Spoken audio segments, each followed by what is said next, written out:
আজকের ক্লাস করাবো past indefinite টেন্সের উপর আরেকটা পার্ট আছে, সেটা করাবো আজকে। যেটা হচ্ছে অতীতকালে কোনো অভ্যাসগত কোনো কিছু বোঝানোর জন্য যেটা ইউজ করা হয়, যেটা ব্যবহার করা হয় সেইটা। তো অতীতকালে অভ্যাসগত কোনো কাজ বোঝাতে যেটা ব্যবহার করা হয় সেটা হচ্ছে ইউজড টু। এটাও কিন্তু পাস্ট ইনডেফিনাইট টেন্সের মধ্যে পড়ে। অভ্যাসগত কাজ যদি বোঝানো হয় অতীতকালে, এটা কিন্তু অতীতকালে। অভ্যাসগত কাজ বোঝালে ইউজড টু শব্দটা ব্যবহার করতে হয়। তো ব্যবহারটা কেমন করে করব সেটা হচ্ছে, ধরো যদি আমি বলি যে আমি খেলতাম,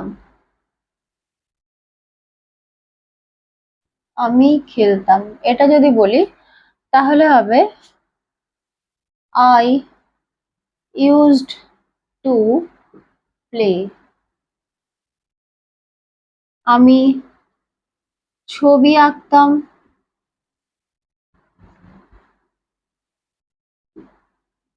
I used to draw picture.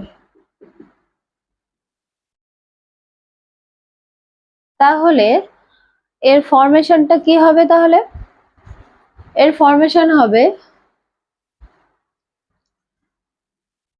অভ্যাসগত কাজ যখন করব অতীতকালে, তখন এর ফরমেশন হবে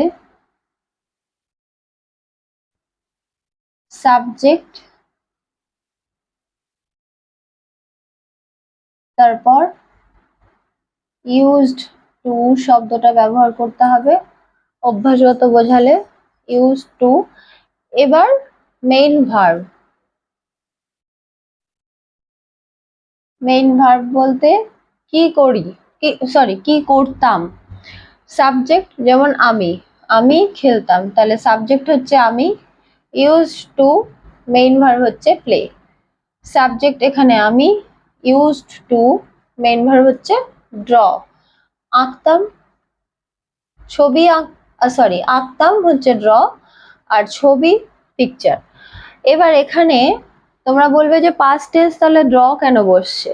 দেখো, মেইন ভার্বের V1 ফর্ম বসবে, এটা মেইন ভার্বের V1, তার মানে হচ্ছে মেইন ভার্বের প্রেজেন্ট ফর্মটা বসবে এখানে। এখানে কোনো V2 ফরম্যাট ইউজ হবে না, এটা হচ্ছে V2 ফরম্যাট না, সরি V2 ফর্ম ইউজ হবে না এখানে। এখানে মেইন ভার্বের V1 ফর্ম ইউজ হবে। আর যেহেতু এখানে ইউজড টু কথাটাতে, এই ওয়ার্ডটাতে দেখো V2 ফরম্যাট বসেছে, V2 ফর্মে বসেছে, ইউজড টু, ঠিক আছে, USED, এটা V2 ফর্ম। তাহলে V2 ফর্ম আগেই যেহেতু বসে গেছে, তো মেইন ভার্ব সেই হেতু V1 ফর্মে বসবে।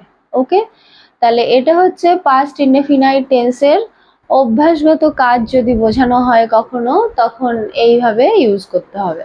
ওকে, তাহলে আরেকটা উদাহরণ দিয়ে দেখিয়ে দিই লাস্ট। সেটা হচ্ছে, ধরো আমি, আচ্ছা এখানে সে গান গাইতো, এটা কি হবে তাহলে? He or she used to Singh